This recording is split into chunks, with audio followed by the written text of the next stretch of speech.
গোয়েন্দা অর্জুনের গল্প। শ্রী সমরেশ মজুমদার সৃষ্ট এই গোয়েন্দা চরিত্রটি এবং অবশ্যই অমল সোম ইতিমধ্যেই আপনাদের মনের মণিকোঠায় নিজেদের জায়গা করে নিয়েছে। আমরা গত সপ্তাহে এনেছিলাম গোয়েন্দা অর্জুনের প্রথম আত্মপ্রকাশের গল্প খুঁটিমারি রেঞ্জ। আজ শোনাব ঠিক এর পরের কাহিনী খুন খারাপি। যারা এখনও এর আগের গল্পটি শোনেননি তারা আমাদের প্লেলিস্টে গিয়ে শুনতে পারেন, অথবা এই গল্পের ডেসক্রিপশনে লিঙ্ক দিয়ে দিলাম, একবার শুনে নিতে পারেন। আর হ্যাঁ বন্ধুরা, সাবস্ক্রাইব করতে ভুলবেন না কিন্তু। আপনাদের সাবস্ক্রিপশন আমাদের টিকে থাকতে সাহায্য করে। তাড়াতাড়ি সাবস্ক্রাইব করে দিন। তাহলে আসুন শুরু করা যাক আজকের গল্প খুন খারাপি।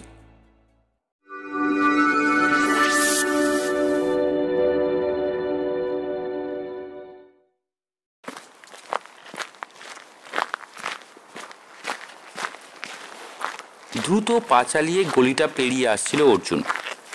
ঠিক 6:30 কদমতলার মোড় থেকে মিনি বাসটা ছাড়বে। ওরা যাবে কালিম্পং। ওরা মানে অর্জুন আর অমল সোম। ও যে কেন যাচ্ছে সেটা এখনো জানে না অর্জুন। অমলদা যেতে বলেছেন তাই ও যাচ্ছে। হয়তো ওখানে একটা ওর চাকরি জুটে গেলেও যেতে পারে। চাকরি পাবে কি পাবে না এই কথাগুলোই অর্জুন মিনি বাসে বসে ভাবছিল। জলপাইগুড়ি ছাড়িয়ে শিলিগুড়ির পথে ছুটছে গাড়ি। এই সকালে মোটেই ভিড় নেই। ওদের সামনে দুজন মোটা সোটা মানুষ নাক ডাকছেন। ঘুম থেকে উঠে এটুকু পথ এসেই আবার কি করে যে ঘুমিয়ে পড়লেন কে জানে। ঘুম ছোঁয়াচে নয়, অসময়ে কাউকে ঘুমোতে দেখলে বিরক্তি আসে। ওপাশে আরেকটি লোক ওর দৃষ্টি টানছিল। চকচকে জুতো, চাপা কালো প্যান্টের ওপর দাবার বোর্ডের মতন কোট, আর মাথায় কাউবয় টুপি পরে লোকটা জানালা দিয়ে তাকিয়ে আছে বাইরে। মুখের এক ফালি দেখতে পাচ্ছে সে। খুব রহস্যজনক ভঙ্গি। এই ধরনের মানুষই অপরাধী হয়। অবশ্য অপরাধ না ঘটলে অপরাধীকে খোঁজার কোনো মানে হয় না। অর্জুন দেখল বাইরের আকাশ চমৎকার। সূর্যের প্রথম আলো এত নরম যে সব কিছু সুন্দর দেখাচ্ছে। তার চাকরি দরকার, কিন্তু চাকরি না করে সে যদি গোয়েন্দা হয়ে যেত তাহলে? অমলদা নিজে খুব ভালো গোয়েন্দা, কিন্তু এখনো সরকারি চাকরি করেন। এদেশে শুধু গোয়েন্দাগিরি করে বেঁচে থাকা নাকি মুশকিল। রোজ রোজ মক্কেল পাওয়া যায় না। কিন্তু খুঁটিমারি রেঞ্জের ঘটনার পর থেকে অর্জুন এই ব্যাপারটা নিয়ে ভাবতে শুরু করেছে। গাড়ি চলতে শুরু করা মাত্রই অমল সোম ব্যাগ থেকে বই বের করে মুখের সামনে ধরেছিলেন। এবার চাপা গলায় বললেন, ও পাশের লোকটার দিকে অত তাকাতে হবে না। সিকিমিজরা একটু ইয়াঙ্কি প্যাটার্নের সাজ পছন্দ করে। অর্জুন একটু হোঁচট খেল। সে এতক্ষণ লোকটাকে নেপালি ভাবছিল। সিকিম, নেপাল এবং ভুটানের মানুষদের চেনা খুব মুশকিল, অথচ অমলদা একেবারেই বলে দিলেন। অর্জুন জিজ্ঞাসা করল, ও যে সিকিমিজ কি করে বুঝলেন? চেহারাই বলে দেয়। নেপালিরা সাধারণত খাটো হয়, চোখ ও নাক ফোলা। ভুটানিদের শরীর মোটার দিকে, লম্বা কিন্তু চোখ প্রায় ঢাকা। ওদের নাকও বেশ ছড়ানো। সিকিমিজদের নাক সাধারণত তীক্ষ্ণ, ছিমছাম লম্বা শরীর, চোখ ছোট কিন্তু ফোলা নয়। হ্যাঁ, ব্যতিক্রম অবশ্যই আছে, কিন্তু এই লোকটির ক্ষেত্রে ভুল হয়নি। অমল সোম কথাগুলো বলে আবার বইয়ে ডুবে গেলেন। অর্জুন আশ্চর্যে দেখল বইটি রামকৃষ্ণ কথামৃত। আজ অবধি কোনো গল্পের গোয়েন্দাকেই ওই বই পড়তে দেখেনি সে। জলপাইগুড়ি থেকে কালিম্পংয়ে আসতে 4.5 ঘন্টা সময় লাগে। সেবক ব্রিজ অবধি চেনা পথ অর্জুনের। তারপর যত মিনি বাসটা ওপরে উঠতে লাগলো তত ওর রোমাঞ্চ বাড়ছিল। কালীঝোড়া ডাকবাংলোকে ডান দিকে রেখে পাহাড়টাকে লাট্টুর লেত্তির মতো পাক খেয়ে উঠে গেছে রাস্তাটা। নিচে অতলান্ত খাদ, শুধু এক টানা ঝিঝির শব্দ বাসের ইঞ্জিনের সঙ্গে পাল্লা দিচ্ছে। তিস্তা বাজারে এসে ওটা 10 মিনিটের জন্য থামতেই সবাই নেমে পড়ল চা খেতে। অর্জুন দেখল সেই সিকিমির ছেলেটি কিন্তু নামলো না। টুপিতে চোখ ঢেকে জানালায় মাথা এলিয়ে রয়ে গেল আসনিং। বাইরে পা দিতেই বেশ গর্জন কানে এলো। ওপাশে একটা সাঁকোর তলা দিয়ে তিস্তা ছুটে নামছে। অমল সোম বললেন, 68 বন্যার সময় এই এলাকাটা তলিয়ে গিয়েছিল জলের তলায়, ভাবতে পারো? চায়ের গরম গ্লাস হাতে নিয়ে অর্জুন ঝুঁকে নদীটাকে আবার দেখল। অন্তত 30 ফুট নিচে জল। ওই নদী এত উঁচুতে উঠবে বিশ্বাস করা মুশকিল। ঠান্ডা বাতাস বইছে, কিন্তু মোটেই কনকনে নয়। বেশ কিছু ঘরবাড়ি দোকানপাট রয়েছে এখানে পাহাড়ের গায়ে গায়ে। অমল সোমের জন্যই ওর এই বেড়ানোটা হচ্ছে। 7 দিনের ছুটি কাটাতে অমল সোম কালিম্পংয়ে যাচ্ছেন। জলপাইগুড়িতে থাকলে রোজ সন্ধ্যেবেলায় ওর বাড়িতে আড্ডা বসে ওদের। ব্যাচেলার মানুষ অমল খুব খাওয়াতে ভালোবাসেন। এই লোকের দিকে তাকিয়ে মাঝে মাঝে কিনারা করতে পারে না অর্জুন। কাঠচোর ধরতে গয়ের কাটায় উনি 3 কড়ির ছদ্মবেশে কি করে ছিলেন? অমল সোমই বলেছিলেন, চলো আমার সঙ্গে, দিন সাথেক বই তো নয়। তারপর জুড়েছিলেন, আমার এক বন্ধু আছে কালিম্পংয়ে, খুব ইনফ্লুয়েন্সিয়াল। ও চেষ্টা করলে তোমার একটা চাকরি হয়েও যেতে পারে। চাকরি না গোয়েন্দাগিরি, এই দ্বন্দ্বের মধ্যে অর্জুনের এবারের কালিম্পং যাত্রা।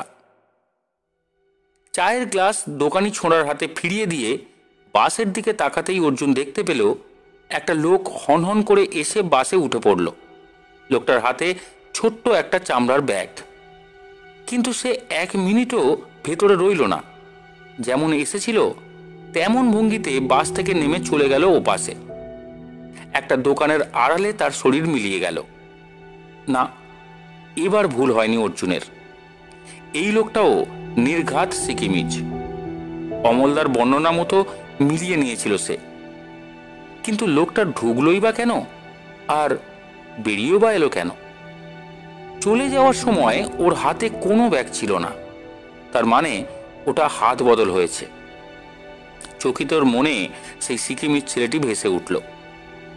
এই লোকটির হাঁটা চলা খুবই সন্দেহজনক, যেন কিছু তাড়া করেছিল ওকে। কথাটা অমলদাকে জানাতে যেতেই খুব জোরে হর্ন বাজতে লাগলো। বাস ছাড়বে। ওরা তাড়াতাড়ি ফিরে এলো যে যার আসনে।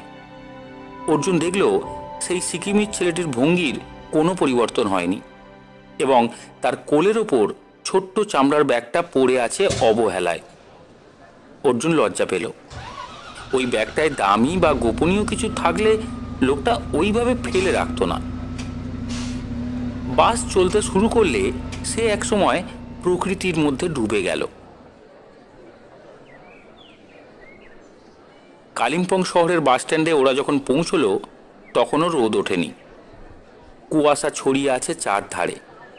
অথচ স্ট্যান্ডের ঠিক পাশেই পাহাড় কেটে গড়া ফুটবল মাঠটায় ছেলেরা বেশ প্র্যাকটিস করছে।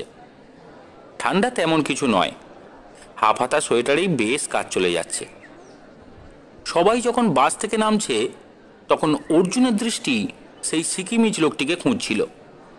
কি আশ্চর্য, লোকটা উদাও হয়ে গেল নাকি? কালিম্পংয়ের বাস স্ট্যান্ডে আসবার আগেই কোথাও নেমে গেছে সে খেয়াল করেনি। অমল সোমের এদিকে নজর নেই। তিনি বললেন, কালিম্পং আমাদের বিশ্বকবির খুব প্রিয় জায়গা ছিল। ওর বন্ধু গ্রাহাম সাহেবের নামে একটা স্কুল আছে এখানে। বিষ্টুর সঙ্গে দেখা হলে এসব জানতে পারবে। আরে ওই যে বিষ্টু সাহেব এসে গেছেন।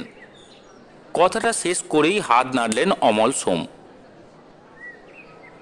অর্জুন দেখল বেশ রোগা খাটো এক ভদ্রলোক এগিয়ে আসছেন হাসি মুখে।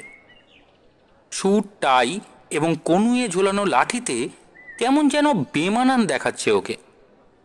সামনে আসতেই অমল সোম এক পা এগিয়ে বললেন, আমি জানতাম আপনি আসবেন এবং এইমাত্র আপনার কথা বলছিলাম, তাই অনেকদিন বেঁচে থাকবেন। কেমন আছেন? আমি তো কখনো খারাপ থাকি না। Welcome to Kalimpong. মনে হচ্ছে আপনার সঙ্গী ইনি। আমার নাম বিষ্ণুচরণ পত্রনবীশ। কালিম্পংয়ে সবাই অবশ্য বিষ্টু সাহেব বলে ডাকে। হাত বাড়িয়ে দিলেন বিষ্টু সাহেব, এমন ভঙ্গিতে যে অর্জুন তাড়াতাড়ি সেই হাত স্পর্শ করেই ছেড়ে দিল। অমল সোম বললেন, ওর নাম অর্জুন, খুব ভালো ছেলে। খুঁটিমারি রেঞ্জে আমায় খুব সাহায্য করেছিল। একটা চাকরির দরকার ওর। হয়ে যাবে ভাই। সঙ্গে সঙ্গে ঘাড় কাত করলেন বিষ্টু সাহেব। আর অর্জুন অবাক হয়ে গেল। লোকটা 420 নাকি? কত ক্ষমতাবান লোকের কাছে সে চাকরি চেয়েছে, কিন্তু অতি পরিচিত সেই ব্যক্তিরা কখনোই এমন কথা বলতে পারেনি। আর ইনি তো তাকে চেনেন না। অমল সোম হাসলেন, অর্জুন অবাক হইও না। বিষ্টু সাহেব হলেন কালিম্পংয়ের মুকুটহীন রাজকুমার। বাঙালি দেখলেই উনি কিছু না কিছু উপকার করবেনই। কদিন থাকলেই সেটা টের পাবে।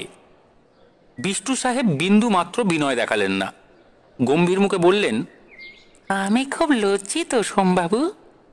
আজকের দিনটা আপনাদের একটু কষ্ট করতে হবে। কি ব্যাপার? সার্কিট হাউস বুক করে রেখেছিলাম, কিন্তু বিহারের একজন মিনিস্টার এসেছেন বলে এসডিও রিকোয়েস্ট করেছেন আজকের দিনটা ওকে ছেড়ে দিতে। কাল সকালেই আপনারা ওখানে শিফট করবেন। আজকে একটু কষ্ট করে প্রধানের ওখানে থাকতে হবে। বিষ্টু সাহেবকে বিমর্ষ দেখালো। অমল সোম হাসলেন, আচ্ছা আচ্ছা, ঠিক আছে ঠিক আছে, আপনি অত বিব্রত হবেন না। প্রধানের হোটেল বাস স্ট্যান্ডের লাগোয়া।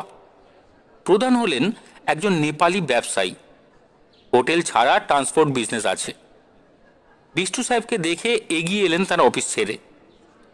আপনার গেস্ট এসে গেছেন। ঠিক আছে। আরে এ কাঞ্চা, এ তাই যা ছিটো। ঘুরপাক খাওয়া সিঁড়ি বেয়ে ওরা যে ঘরটায় পৌঁছলো সেটি খুব ভালো নয়, তবে পরিষ্কার। জানলা দিয়ে খেলার মাঠটা দেখা যায়। দুটো খাট পাশাপাশি, অ্যাটাচ বাথে জল আছে। বিষ্টু সাহেবকে অমল সোম বিদায় করে স্নান করতে ঢুকেছিলেন। অর্জুনের ইচ্ছা করছিল না মোটেই। সে জানলার ধারে চেয়ার নিয়ে রাস্তা দেখছিল। সরু একটা রাস্তা বাস স্ট্যান্ড থেকে বেরিয়ে এই হোটেলের গা ঘেঁষে নিচে নেমে গেছে। রাস্তাটার দুধারে নানা রকম অদ্ভুত জিনিসের দোকান। এগুলো জলপাইগুড়িতে দেখা যায় না। মানুষের হাঁটা চলা, পোশাক, এমনকি তাকানোর ভঙ্গিতেও কত পার্থক্য। মাথার উপর সূর্য জ্বলছে না এবং ক্রমশ শীত বাড়ছে। খিদে পেয়েছে বেশ। হঠাৎ ওর চোখ বেশ নাড়া খেল। সেই সিকিমিজ ভদ্রলোক চটপটে পায়ে এগিয়ে আসছে এদিকে। ওর দৃষ্টি দুপাশের বাড়িগুলোর গায়ে ঝোলানো সাইনবোর্ডের ওপর, অর্থাৎ নতুন লোক, ঠিকানা খুঁজছে। তারপর প্রধান সাহেবের ট্রান্সপোর্ট অফিসের হদিশ পেয়ে নিশ্চিন্ত মুখে ঢুকে গেল ভেতরে। বছর 30 বয়স হবে এবং মুখের ভঙ্গিতে বেশ শীতল কাঠিন্য আছে। প্রধানের সঙ্গে ওর কি সম্পর্ক? লোকটাকে কিন্তু মোটেই সুবিধের বলে মনে হচ্ছে না। মিনিট 5 বাদে প্রধানের অফিস থেকে বেরিয়ে এলো লোকটা, সঙ্গে আরেকজন নেপালি। অফিসের সামনে দাঁড় করানো অনেকগুলো জিপের একটাই উঠে বসার পর অর্জুন বুঝতে পারল নেপালি ছেলেটি ড্রাইভার। সিকিমিজ ওর পাশে বসার পর জিপটা বেরিয়ে গেল সামনে থেকে। অমল সোম বাথরুম থেকে বেরিয়ে বললেন, যত ঠান্ডাই হোক স্নান করার একটা আলাদা চার্ম আছে। তুমি করবে না অর্জুন? আমি একটু হাত মুখ ধুয়ে নেব। আচ্ছা অমলদা, সেই সিকিমিসটা প্রধান সাহেবের কাছ থেকে একটা জিপ ভাড়া করে নিয়ে গেল। কোন সিকিমিজ? আরে সেই যে বাসে টুপিতে মুখ ঢেকে বসেছিল। অমল সোম হাসলেন। তুমি দেখছি লোকটাকে ভুলতে পারছো না। এমনভাবে কথা শেষ করে চুল আঁচড়াতে লাগলেন যেন আর এ বিষয়ে কিছু বলার নেই। অবশ্য সত্যিই তো কিছু নেই, কিন্তু তবু স্বস্তি পাচ্ছিল না অর্জুন। লোকটা সন্দেহজনক। দুপুরের খাওয়া ওরা একটা রেস্তোরাঁতে সারল। বিল মোটামুটি খারাপ নয়। অর্জুনের খারাপ লাগছিল, অমলদার ওপর নির্ভর করতে খারাপ লাগছে, অথচ তার পকেটে বেশি টাকাও নেই। সে ঠিক করলো চাকরি পেলে সে এসব খরচ মিটিয়ে দেবে। রেস্তোরাঁ থেকে বের হয়ে অমল সোম বললেন, চলো একটু হাঁটাহাঁটি করা দরকার। এক ফোঁটা রোদ নেই, অথচ এখন দুপুর। বেশ ঠান্ডা বাতাস বইছে। দুপাশের দোকানপাট বেশ সাজানো। একপাশে পাহাড়ের গায়ে এই শহরের মানচিত্র আঁকা আছে।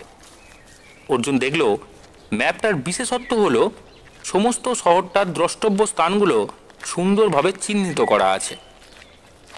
ঢালু রাস্তা দিয়ে হাঁটতে হাঁটতে ওরা তেমাথায় চলে এলো। অমল সোম বললেন, চলো এখানে একটা হস্তশিল্পের গ্যালারি আছে, খুব সুন্দর, দেখে আসি। অর্জুনের জায়গাটা খুব ভালো লাগছিল। একটা ভাঙা গেট দিয়ে ওরা ওপরে উঠে এলো। দুপাশের খোলা জায়গায় কিছু মুরগি আর ছাগল চড়ছিল। খানিকটা এগোতেই মনে হলো মাঠটা আচমকা শেষ হয়ে গিয়েছে। কাছাকাছি হতেই চোখ জুড়িয়ে গেল অর্জুনের। পায়ের নিচে পাহাড় আর পাহাড়। অদ্ভুত নীল ছায়া মেখে সেই পাহাড়গুলো ঝিমোচ্ছে, আর তাদের ফাঁকে ফাঁকে চিকচিক করছে দুটি ধারা। দুটো নদী দুপাশ থেকে এসে মিলে গেছে ওইখানে। অমল সোম মুগ্ধ চোখে সেই দিকে তাকিয়ে বললেন, অপূর্ব না? জলপাইগুড়িতে দাঁড়িয়ে কখনো ভাবতে পেরেছ আমাদের সেই চেনা তিস্তা এখানে কিরকম? তিস্তা? অর্জুন অবাক হয়ে গেল। হ্যাঁ, ও দুটো হলো তিস্তা আর রঙ্গিত, মিলেছে এইখানে, আর মিলবার পর তিস্তার মধ্যে রঙ্গিতের নামটা হারিয়ে গিয়েছে। এই সময় দুজন টিবেটিয়ান একটা বিরাট ঘর থেকে বেরিয়ে এলো, আর তাদের পেছনে পেছনে বিষ্টু সাহেব। ওদের দেখে হাত নাড়লেন তিনি, তারপর দ্রুত কিছু বলে প্রায় দৌড়ে এলেন কাছে। আপনাদের আমি খুঁজে বেড়াচ্ছি কখন থেকে।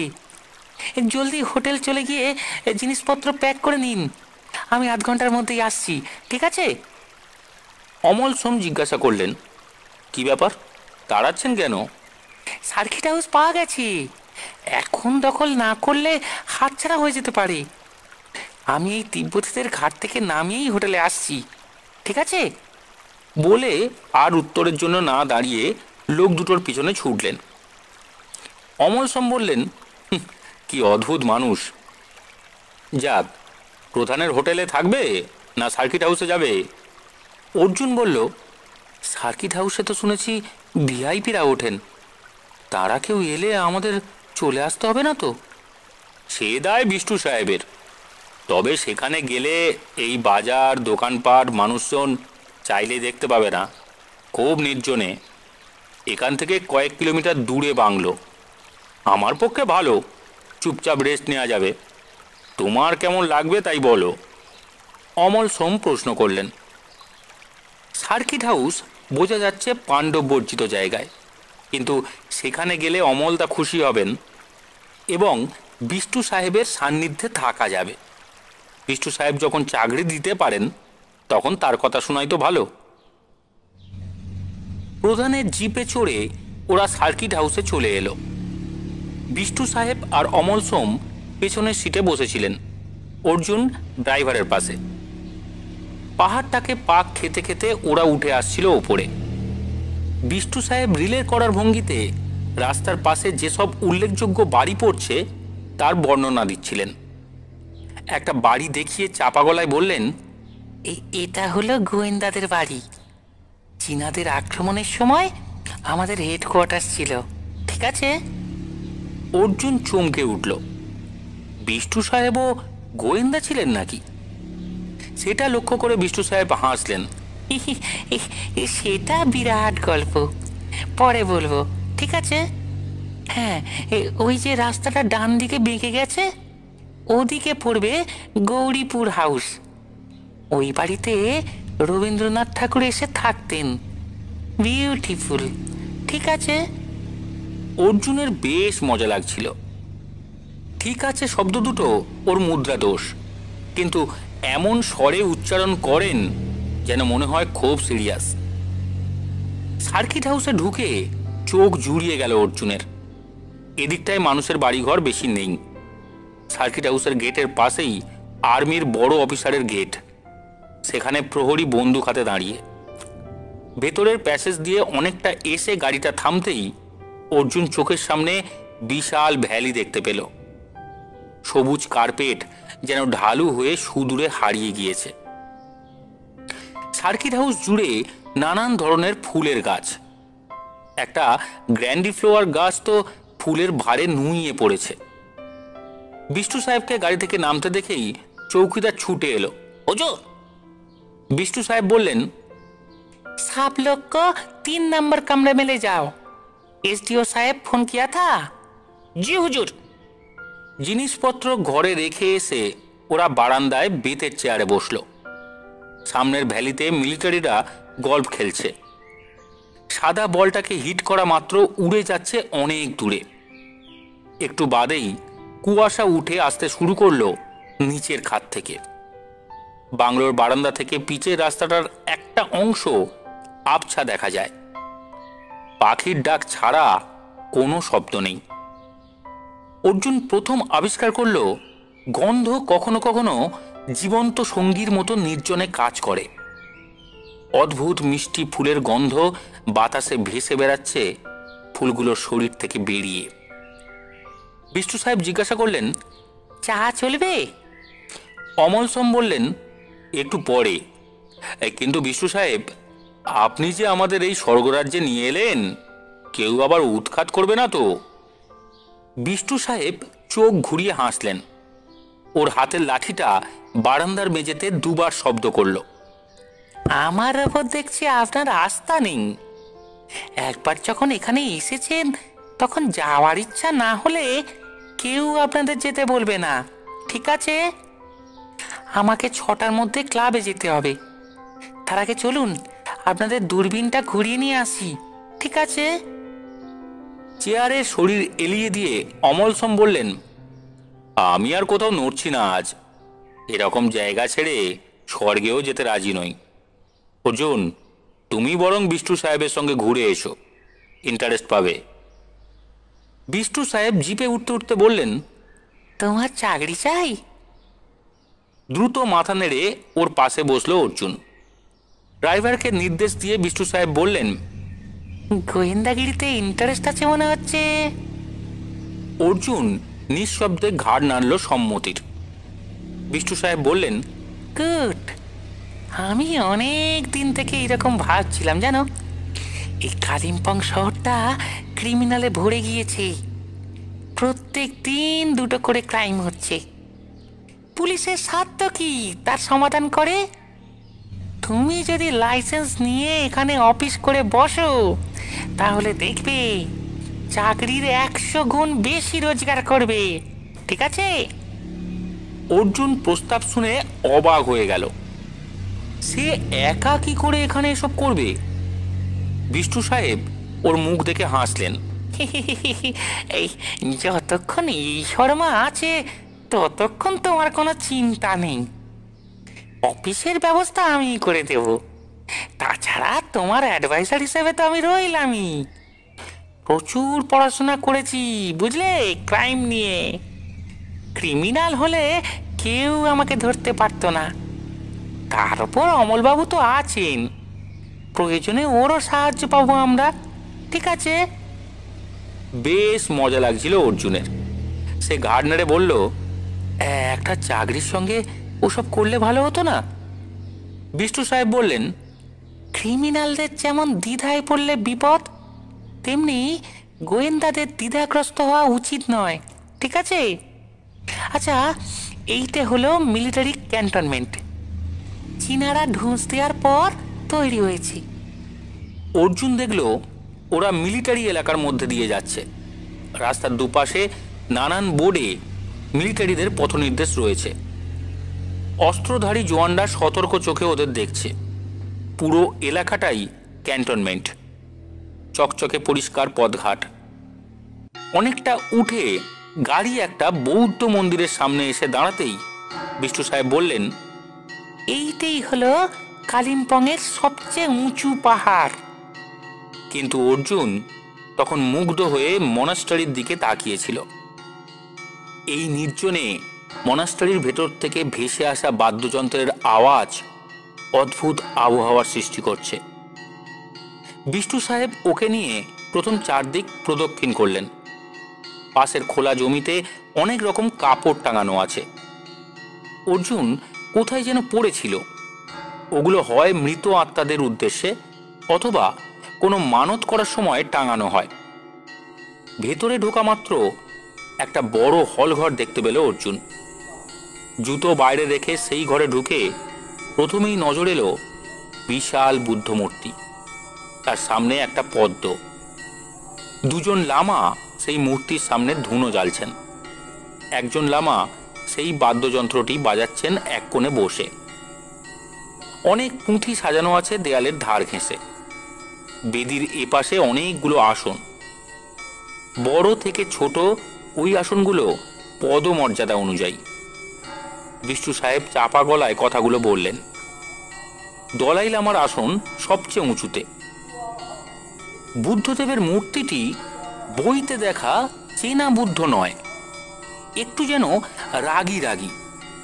বিষ্টু সাহেব চাপা গলায় বললেন, ইনি মহাকাল। চীনারা যখন তিব্বতে ঢুকে পড়েছিল তখন লামারা এই মূর্তিটিকে বিভিন্ন খণ্ডে অত্যন্ত পবিত্রভাবে এদেশে নিয়ে আসে। এখানে তাকে আবার জোড়া দেয়া হয়। বিষ্টু সাহেব কথা শেষ করে মাটিতে প্রায় শুয়ে পড়ে প্রণাম করলেন।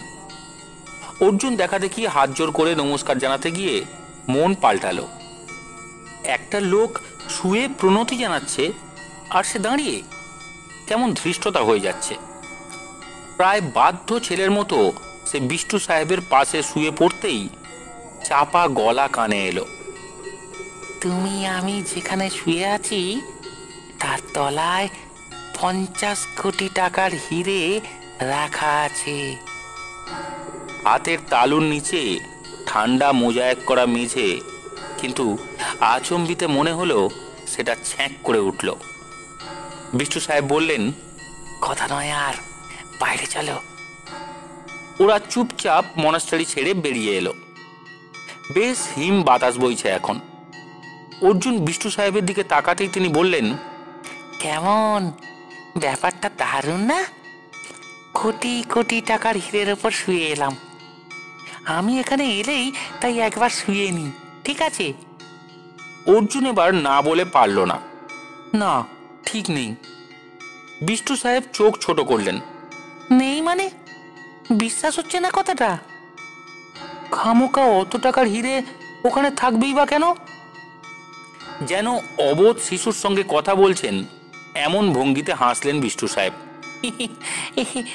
দলাই লামা যখন এই দেশে চলে আসেন তখন কত ধনরত্ন সঙ্গে এনেছিলেন তা জানো? জানো না? এদিক দিয়ে যেসব লামারা এসেছিলেন তারা ওই হিরে সঙ্গে এনেছিলেন। সব বৌদ্ধ মঠের সম্পত্তি।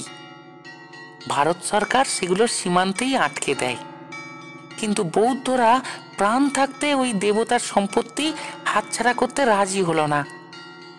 রক্তারক্তি ব্যাপার হয়ে যাচ্ছে দেখে সরকার একটা চুক্তি করলেন।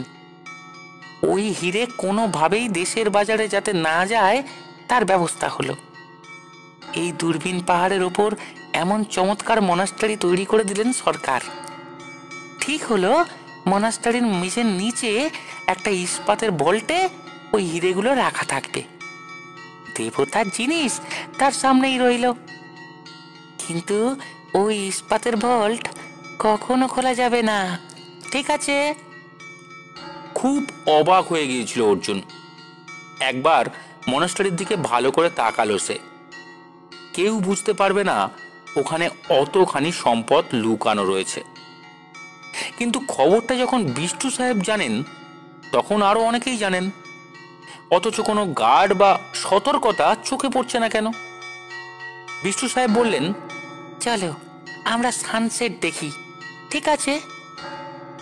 সূর্য তো ওঠেইনি আজ চোখের সামনে, তো অস্ত যাবে কি? তবু ওর পেছনে যেতে যেতে অর্জুন প্রশ্ন করল, আচ্ছা, এইভাবে এত হিরে রয়েছে, বিপদ টিপদ হতে পারে না? না। খুব দ্রুত পুতুলের মতো মাথা নাড়লেন বিষ্টু সাহেব। 10 ইঞ্চি পুরো ইস্পাতের দেয়াল মাটির নিচে বসে কাটা যায় না। যদি কেউ সে চেষ্টা করে, তাহলে ওই ইস্পাতে কোনো মেটাল ছোঁয়ানো মাত্র অ্যালার্ম বেল বেজে উঠবে। লামারা এমনিতে খুব শান্ত, কিন্তু বুদ্ধের কোনো ক্ষতি ওরা প্রাণ থাকতে সহ্য করবেন না। যে আসবে তাকে জীবন্ত ফিরতে হবে না। তার উপর এই পাহাড়ের চূড়োকে ঘিরে রয়েছে বিরাট মিলিটারি ক্যান্টনমেন্ট। এখানে আসতে হলে ওদের চোখের সামনে দিয়ে দীর্ঘ পথ উঠে আসতে হবে। কারো বুকের পাটা নেই এখানে এসে ডাকাতি করে, ঠিক আছে? হ্যাঁ, এবার ঠিক আছে। অর্জুন নিশ্চিন্ত হলো। এখানে কখনো কোনো বিপদ ঘটবে না। বেশ ছায়া নেমে গেছে চারধারে। যেহেতু ওরা পাহাড়ের চূড়োয়, তাই নিচের অন্ধকার ওপরে উঠে আসেনি। মনাস্টারির পিছনে বিশাল মাঠ। বোধহয় মিলিটারিরা এখানে খেলাধুলা করে, কিন্তু একটা হেলিপ্যাড আছে বলে মনে হচ্ছে। সত্যি জায়গাটা বেশ সুন্দর। ওরা যখন গাড়ির কাছে পৌঁছলো, তখন মনাস্টারি থেকে মন্ত্রসঙ্গীত ভেসে আসছে। যত দূর শব্দ যাচ্ছে, তত দূর যেন পবিত্র হয়ে উঠছে। অর্জুন ঠিক করলো এখানে রোজ একবার করে আসবে। সার্কিট হাউস থেকে হেঁটে আসতে মিনিট 20 বেশি লাগবে না। গাড়িতে বসে বিষ্টু সাহেব বললেন, তাহলে আমার প্রস্তাবটা ভেবে দেখো, অমরবাবুর সঙ্গে আলোচনা করো। বুঝলে হে, কালিম্পংয়ে ক্রিমিনালরা ঠিক ঠিক করছে। তুমি আমি মিলে সব কটাকে পুঁটি মাছের মতো টপাটপ ধরতে পারি, ঠিক আছে? সার্কিট হাউসের গেটে অর্জুনকে নামিয়ে বিষ্টু সাহেব ক্লাবে চলে গেলেন। যাওয়ার আগে বলে গেলেন, পারলে রাত্রে একবার খোঁজ নিতে আসবেন। ভদ্রলোককে বেশ লেগেছে অর্জুনের। একটু মেয়েলি গলায় কথা বলেন, আর ওই ঠিক আছে জিজ্ঞাসাটা অস্বস্তিকর ঠেকলেও মানুষটা ভালো। সার্কিট হাউসে আলো জ্বলছে। প্যাসেজ দিয়ে ফুলের গন্ধ মেখে হেঁটে এলো অর্জুন। ভীষণ চুপচাপ চারধার। সন্ধে হতেই ঠান্ডাটার দাঁত বসাতে শুরু করেছে। এমনকি চৌকিদারটাও বাইরে নেই। অর্জুন বাংলোর বারান্দায় উঠে এসে দেখল চেয়ার খালি, অমল সোম নেই। ঘরের দরজা বন্ধ, সেখানে একটা তালা ঝুলছে। তালার গায়ে ছোট্ট একটা চিরকুট। অবাক হয়ে কাগজটা খুলে নিয়ে বারান্দায় জ্বালানো আলোর তলায় এসে ভাঁজ খুলল অর্জুন। ঘুরে আসছি, চৌকিদারের কাছে গিয়ে ডুপ্লিকেট চাবি নিও। অমল সোম এরকম চিরকুট রেখে কোথায় গেলেন বুঝতে পারল না অর্জুন। বিকেলেও বলেননি যে উনি বেরোবেন। তাছাড়া এই পাণ্ডববর্জিত জায়গায় যাওয়ার মতো, অবশ্য বেড়াতে যেতে পারেন, সেক্ষেত্রে সন্ধে হলেই ফিরে আসার কথা। অর্জুন একটা চেয়ার টেনে নিয়ে বারান্দায় বসল। অন্ধকারেও বোঝা যায় সামনের ভ্যালিটা কুয়াশায় সাদা হয়ে গেছে। গাছের শরীরে আওয়ারা ফিসফিসানি শব্দ তুলছে। গ্রান্ডি ফ্লোরার গন্ধে যখন নিঃশ্বাস ভারী হয়ে উঠল, তখনও অমল সোম ফিরলেন না। শেষ পর্যন্ত অত্যন্ত নির্জন বলেই অর্জুনের অস্বস্তি শুরু হলো। চেয়ার ছেড়ে উঠে সে বাগানের প্যাসেজ দিয়ে চৌকিদারের ঘরের কাছে চলে এলো। দরজা বন্ধ। ডাকতে গিয়ে পায়ের আওয়াজ পেল সে। ঘাড় ঘুরিয়ে একটি ছায়া মূর্তি দেখতে পেল। গেট পেরিয়ে খুব ধীরে ধীরে এগিয়ে আসছে মূর্তিটা। আলোর তলায় এলেই অর্জুন স্পষ্ট দেখতে পেল বেশ লম্বা মহিলা, টিবেটিয়ান কিংবা সিকিমিজ, পরনে পা ঢাকা ছুম্বা, হাত দুটো ভাঁজ করে বুকের নিচে রেখে এগিয়ে আসছেন। অর্জুন অন্ধকারে দাঁড়িয়েছিল বলেই ভদ্রমহিলা দেখতে পাননি। পাশ দিয়ে যখন উনি ডান দিকের বাংলোর বারান্দায় উঠে গেলেন তখন চমকে উঠল অর্জুন। এ মুখ সে দেখেছে, ভদ্রমহিলাকে খুব চেনা লাগছে, অথচ একে আগে কখনো দেখেনি। এটা কি করে সম্ভব হয়? তারপরেই কারণটা ধরা পড়ে গেল তার কাছে। আর জলপাইগুড়ি থেকে আসার সময় মিনি বাসে কিংবা প্রধানের অফিসের সামনে যাকে সে দেখেছিল, এই মহিলার মুখের সঙ্গে তার মুখের কোনো ফারাক নেই। সাদৃশ্য এতখানি যে অবাক হতে হয়। কিন্তু বাসের সন্দেহজনক লোকটি পুরুষ, আর ইনি হলেন পুরোপুরি মহিলা। নকল সাজ্যে নয় তা বুঝতে অসুবিধা হয় না। তাহলে সাদৃশ্য বলে যেটাকে মনে হচ্ছে তা দুজনেই সিকিমিজ বলে নয় তো? মঙ্গোলিয়ান মুখ তো একই রকম হয়।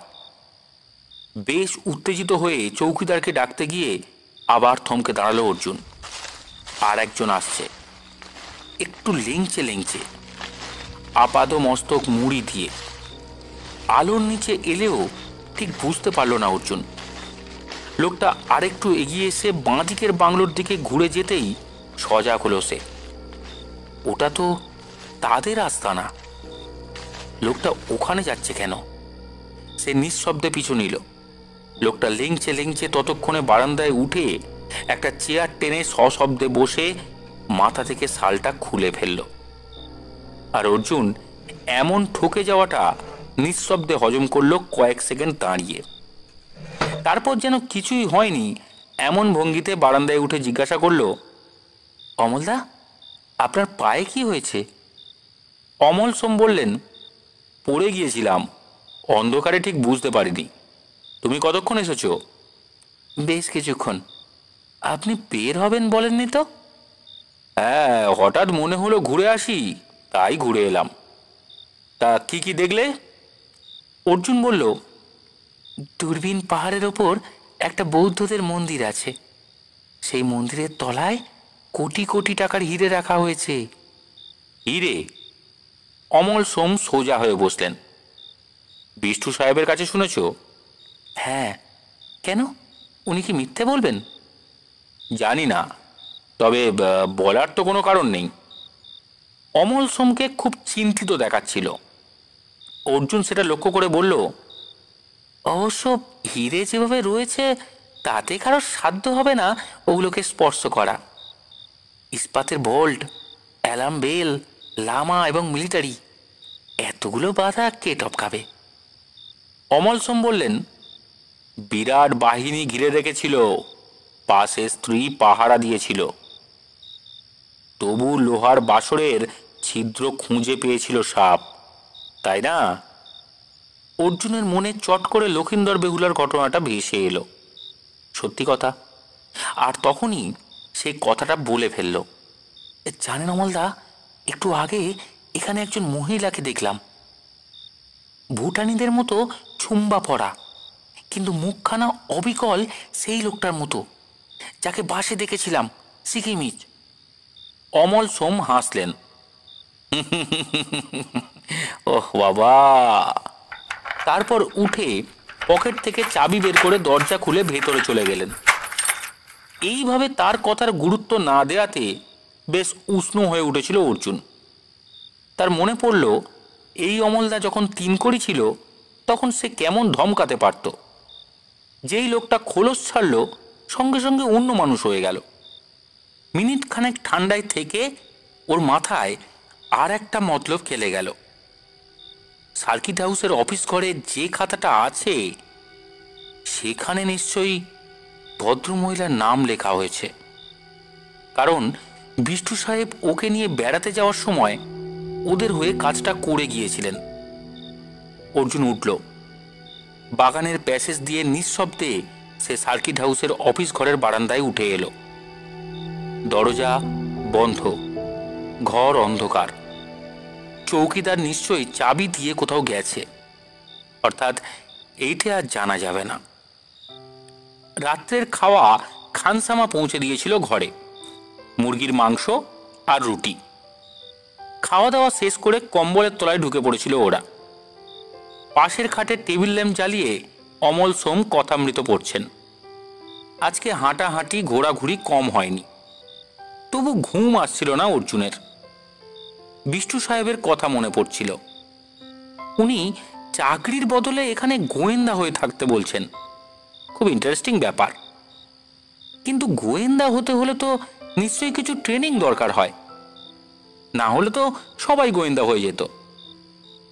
দূর, তার চেয়ে ছোটখাটো একটা চাকরি করে সে মাকে টাকা পাঠাতে পারত, আর অবসর সময়ে এইসব করত, সেটাই ভালো ছিল। বিষ্টু সাহেবটা গুলবাজ নিশ্চয়ই। যে এক কথায় সার্কিট হাউস ব্যবস্থা করে দিতে পারে, সে তাকে যে কোনো চাকরি দিতে পারে না। আসলে কাটিয়ে দেবার মতলব আর কি। কিন্তু কালিম্পংয়ে নাকি ক্রিমিনাল ঠিক ঠিক করছে, কিন্তু তাদের একজনেরও তো সাক্ষাৎ পাওয়া গেল না এখনো। বাইরে শব্দ হচ্ছে টুপটাপ, কাছের জানালায় ঝলসে উঠছে বিদ্যুৎ। অর্জুনের মনে হলো আকাশের অনেকটা কাছাকাছি আসায় বিদ্যুতের জেল্লা আরো বেড়ে গেছে। আর তারপরেই হুড়মুড়িয়ে বৃষ্টি নামলো। অর্জুন নাক অব্দি কম্বল ঢেকে পর্দার ফাঁক দিয়ে আকাশটা দেখছিল। হঠাৎ মনে হলো বিদ্যুতের ঝলকানি বুঝি বাগানে নেমে এসেছে। অস্পষ্ট জলের ধারার ওপর পড়ে একটু একটু করে বাড়ছে। তারপরেই ইঞ্জিনের শব্দ কানে এলো। একটা গাড়ি এসে থামলো বারান্দার নিচে, এবং তার হেডলাইট এখনো জ্বলছে। দরজায় নক হলো। অমল সোম বই বন্ধ করে অর্জুনের দিকে তাকালেন, তারপর বিছানা ছেড়ে উঠলেন। এই ঠান্ডায় কম্বলের আরাম থেকে বের হতে অর্জুনের একটুও ইচ্ছে করছিল না, কিন্তু এত রাত্রের আগন্তুকটিকে দেখার আগ্রহে সে অমল সোমের পিছু পিছু হলঘরে এলো। আলো জ্বালিয়ে দরজা খুলতেই মনে হলো বাইরে মহাপ্রলয় শুরু হয়েছে। প্রচণ্ড শব্দে বাজ পড়ছে, আর বর্ষাটি গায়ে চাপিয়ে বিষ্টু সাহেব এক গাল হাসলেন। আমার আনন্দে আজ একাকার ধ্বনি আর রং। জানে তা কি এই কালিম্পং? অমল সোম খুশি হয়ে বললেন, আরে আপনি? উত্তরটা দিয়ে দিলাম। আমাদের বৃদ্ধ এসব উত্তর অনেক আগেই রেখে গেছেন। এই যে মেঘের আওয়াজ আর আলোয় আঁধারে যে রঙের খেলা, এইসব নিয়েই তো বেঁচে থাকা। কেমন আছেন দেখতে এলাম। ঠিক আছে। বিষ্টু সাহেব ঘরে ঢুকলেন। অর্জুনের মনে পড়ল সন্ধেবেলায় উনি বলে গিয়েছিলেন রাত্রে একবার দেখা করে যাবেন। তাই বলে এত রাত্রে? ভেতরে এসে বসলেন বিষ্টু সাহেব। আপনাদের খাওয়া দাওয়া চুকে গেছে তো? কথাটা শেষ করলেন অর্জুনের দিকে তাকিয়ে, তাই সে ঘাড় নেড়ে হ্যাঁ বলল। তাহলে 3টে কাপ নিয়ে এসো, কফি খাই। অর্জুনের নজরে পড়ল বিষ্টু সাহেবের কাঁধে একটা ফ্লাস্ক ঝুলছে। কফি খেতে খেতে অমল সোম জিজ্ঞাসা করলেন, বাড়িতে ভাবছে না? না, ভাববার তো কেউ নেই, তাই না? অনেক আগেই আসতাম এখানে। ক্লাব থেকে বেরিয়ে বাজারের সামনে গিয়ে দেখলাম এক বাঙালি ভদ্রলোক ফ্যামিলি নিয়ে অসহায় হয়ে পড়েছেন। কোনো হোটেলে জায়গা পাচ্ছে না। ওদের তুলে নিলাম গাড়িতে। তারপর নানান জায়গায় চেষ্টা করে একটা অদ্ভুত অভিজ্ঞতা হলো। মাথা নাড়লেন বিষ্টু সাহেব। আমার এক পরিচিত ভদ্রলোকের বাড়িতে একটা ঘর তিনি মাঝে মাঝে ভাড়া দেন। সেখানে তাদের তুলতেই বাঙালি ভদ্রলোক আমার হাত জড়িয়ে ধরলেন। তিনি সেখানে থাকতে পারবেন না। ঠিক আছে, অর্জুন জিজ্ঞাসা করল, কেন? পায়ের তলায় 6 ইঞ্চি কার্পেট, দেয়ালে ফ্রেস্কো দেখে ঘাবড়ে গিয়েছেন ভদ্রলোক। তারপর ওখান থেকে বেরিয়ে বৃষ্টির মধ্যে আসছি এখানে, দেখতে পেলাম একটা জিপ পাহাড়ের গায়ে কাত হয়ে রয়েছে। অ্যাক্সিডেন্ট, তবে কেউ আহত হয়নি। একটি সিকিমের ছেলে আমার কাছে লিফট চাইল, বলল আমেরিকায় থাকে, এখানে বেড়াতে এসেছে। কিন্তু মশাই, সার্কিট হাউসের সামনে জিপ স্লো হয়েছিল, সেই ফাঁকে কখন পেছন থেকে টুক করে নেমে গেছে। এমন অকৃতজ্ঞ যে ধন্যবাদটুকু দিল না, জানেন। ভিজুক বেটা বৃষ্টিতে, আমেরিকায় আর যেতে হবে না, ঠিক আছে। কফির কাপ রেখে অমল সোম সোজা হয়ে বসলেন। আপনি ঠিক দেখেছেন, ছেলেটি সিকিমিজ। হ্যাঁ মশাই, ওতে আমার ভুল হয় না। আমি টিবেটিয়ানে ডক্টরেট করেছি, তা নিশ্চয়ই জানেন। বেশ চটে গেলেন বিষ্টু সাহেব। কিন্তু মানুষ মাত্রই ভুল হয়। অর্জুন উত্তেজিত গলায় বলল।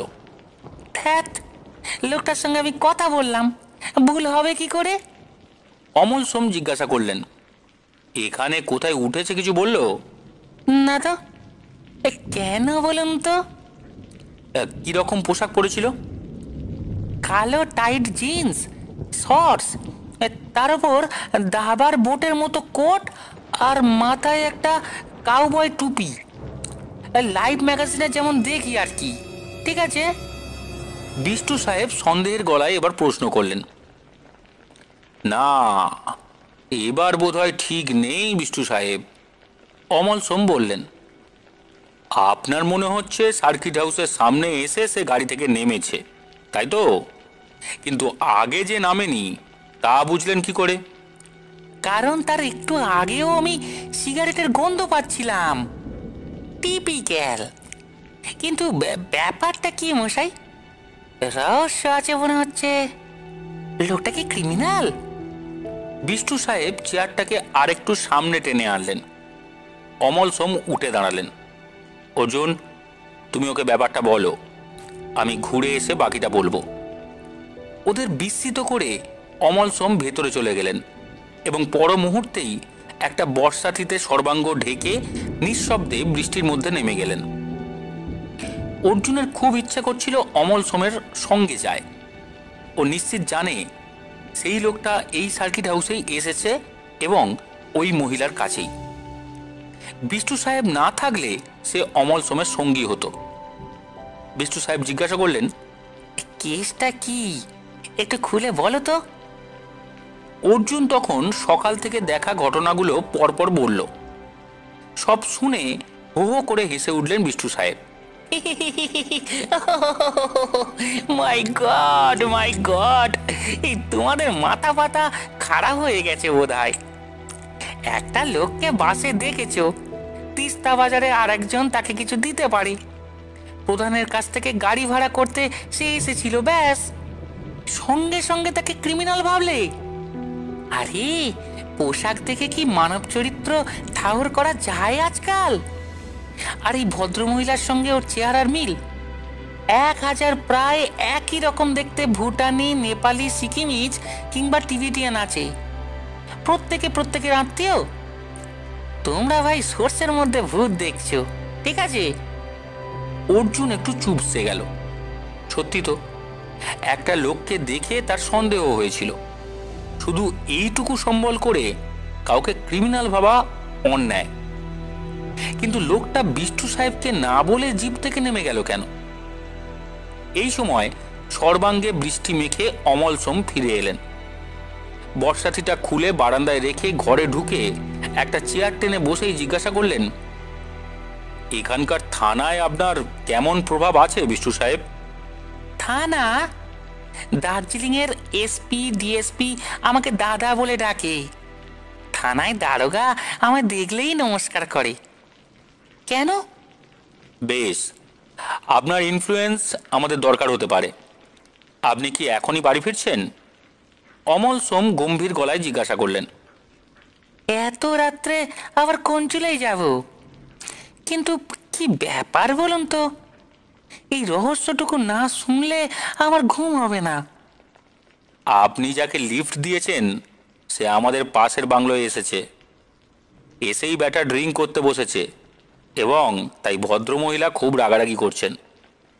মনে হচ্ছে আজকের রাত্রে কালিম্পংয়ে বেশ বড় সড়ো গোলমাল হবে। ভদ্রমহিলা? এর মধ্যে ভদ্রমহিলা কোথা থেকে এলেন? কেন, আপনাকে অর্জুন বলেনি? হ্যাঁ, কিন্তু এরা ক্রিমিনাল তার প্রমাণ কি? অমল সোম বললেন, বিকেলে আপনারা চলে গেলেন, এখানে বসে থাকতে ভালো লাগছিল না, ভাবলাম বাগানে একটু পায়চারি করি। গ্রান্ডিফ্লোরার গাছগুলোর তলা দিয়ে খানিকটা এগোতেই মানুষের গলা শুনতে পেলাম। ইংরেজিতে কথা বলছিল ওরা, খুব চাপা গলায়। বলার ধরন দেখে সন্দেহ হলো। আমি ওদের টের পেতে দিলাম না। মহিলা বলছিলেন আর একটা দিন অপেক্ষা করা দরকার। সঙ্গীটি তাতে বিরক্ত হয়ে বলেছিল সেটা খুব ঝুঁকি হয়ে যাবে, যে কোনো মুহূর্তে সুড়ঙ্গটা লোকের চোখে পড়ে যেতে পারে। মহিলা হতাশ গলায় বলেছিলেন, ঠিক আছে, তাহলে আজ রাত 1টায় তারা তৈরি থাকবেন, ওর ভাই মাল নিয়ে হাজির হয়ে গেছে। এই কথাগুলো শুনে আমি সোজা পথ দিয়ে না ফিরে এই গল্ফ মাঠে নেমে গেলাম। অর্জুন উত্তেজিত গলায় প্রশ্ন করল, এ তখনই কি আপনার পায়ে লেগেছিল? না, লাগেনি। মাঠ পেরিয়ে রাস্তায় ফিরতেই ওই মহিলাকে দেখে ইচ্ছে করে লেংচে হাঁটছিলাম। এবার সব পরিষ্কার হয়েছে? অমল সোম ঘড়ি দেখলেন। বিষ্টু সাহেব জিজ্ঞাসা করলেন, আচ্ছা, এই সঙ্গের লোকটা কি ওই ছোঁড়া? না, এ মধ্যবয়সী। কিন্তু মতলবটা কি ওদের? সুড়ঙ্গ করেছে কেন? জানি না, তবে যদি সম্ভব হয় আপনার দারোগাকে এখান থেকে ফোন করুন না। আপনি কিছু বলবেন না, যা বলবার আমি বলবো। অমল সোমের কথা শেষ হতে বিষ্টু সাহেব উঠলেন। হলঘরের এক পাশে স্ট্যান্ডের ওপর টেলিফোন রাখা ছিল। ওকে খুব নার্ভাস দেখাচ্ছিল। রিসিভার তুলে নাম্বার ঘুরিয়ে বললেন, কি বলেছিলাম না, কালিম্পংয়ে ক্রিমিনাল ঠিক ঠিক করছে। তারপর কানেকশন পেয়ে বললেন, কে? রায় সাহেব, আমি বিষ্টু। হ্যাঁ হ্যাঁ, ভালো আছি ভালো আছি। কি করছেন? বাড়ি ফিরছেন? হ্যাঁ, জোর বৃষ্টি পড়ছে। আমি সার্কিট হাউস থেকে বলছি। আমার এক বন্ধু আপনার সঙ্গে কথা বলবেন, ব্যাপারটা খুব সিরিয়াস। নিন ধরুন। অমল সোম এগিয়ে গিয়ে রিসিভারটা নিয়ে নিজের পরিচয় দিয়ে চাপা গলায় খানিকক্ষণ কথা বলে হাসি মুখে ফিরে এলেন। এই দারোগাটিকে বেশ স্মার্ট মনে হচ্ছে, আধ ঘন্টার মধ্যেই এসে যাবেন। তা বিষ্টু সাহেব, বেশ রাত হয়েছে, আপনি আর দেরি করবেন না। বৃষ্টি আজ রাত্রে থামবে বলে মনে হচ্ছে না। বিষ্টু সাহেব যেন আকাশ থেকে পড়লেন।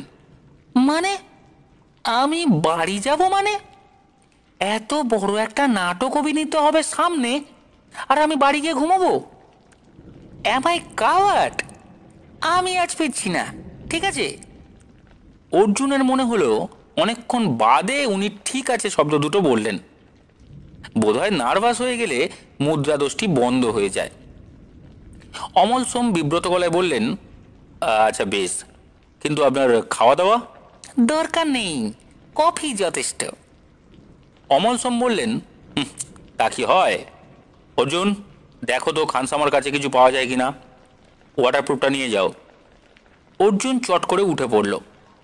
এতক্ষণের কথাবার্তায় ওর শীতের আলসেমিটা চলে গিয়েছিল। এই বৃষ্টির মধ্যে অন্ধকারে হাঁটার একটা আলাদা মজা আছে। পাজামা গুটিয়ে নিয়ে বর্ষাটায় শরীর এবং মাথা ঢেকে সে বিষ্টু সাহেবের আপত্তি সত্ত্বেও বেরিয়ে পড়ল। বাতাস নেই, কিন্তু বৃষ্টির তেজ মারাত্মক।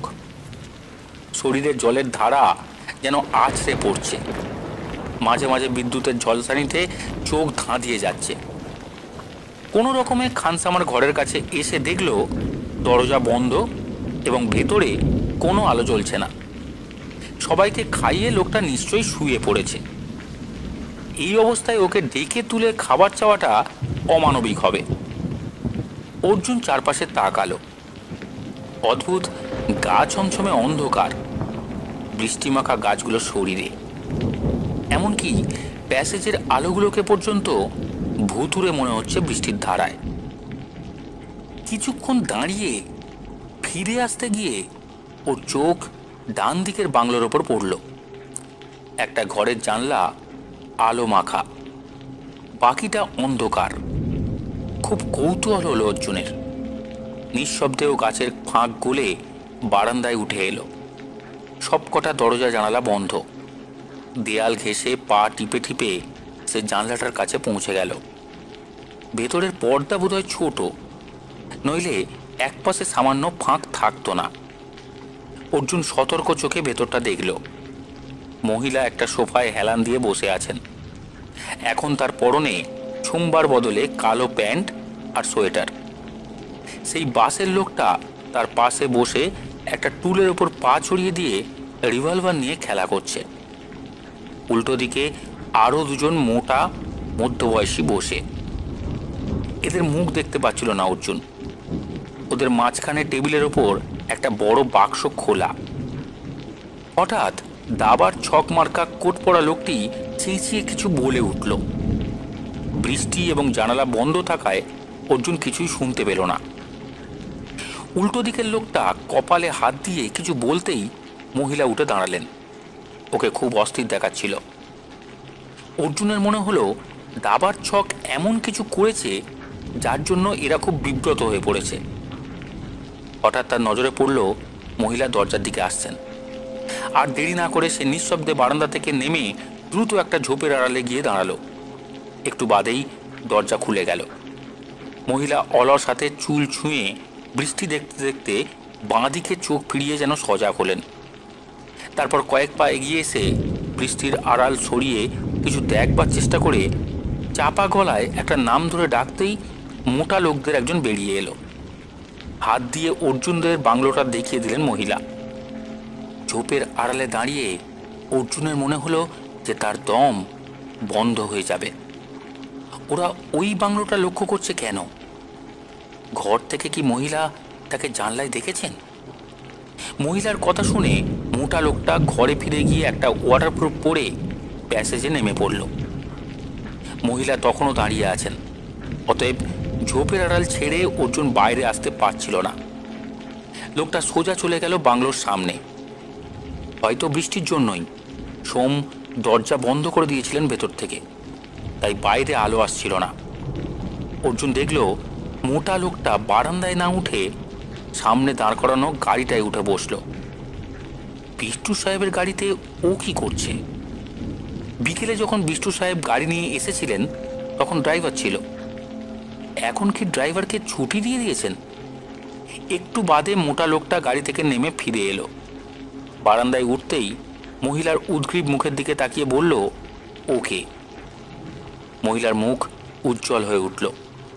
তিনি মোটা লোকটির সঙ্গে হাত মিলিয়ে ভেতরে চলে যেতেই দরজা বন্ধ হয়ে গেল। অর্জুন আর দাঁড়ালো না। ঝোপ থেকে বেরিয়ে এক দৌড়ে গাড়িটার পাশে পৌঁছে ভেতরে মুখ ঢোকালো। চাবিটা লাগানো আছে, কিন্তু পেছনের সিটে একটা লোক শুয়ে আছে।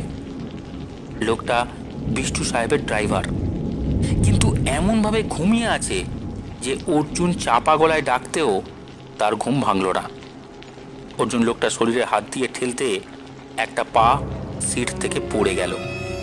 আটকে উঠল অর্জুন। লোকটা মরে যায়নি তো?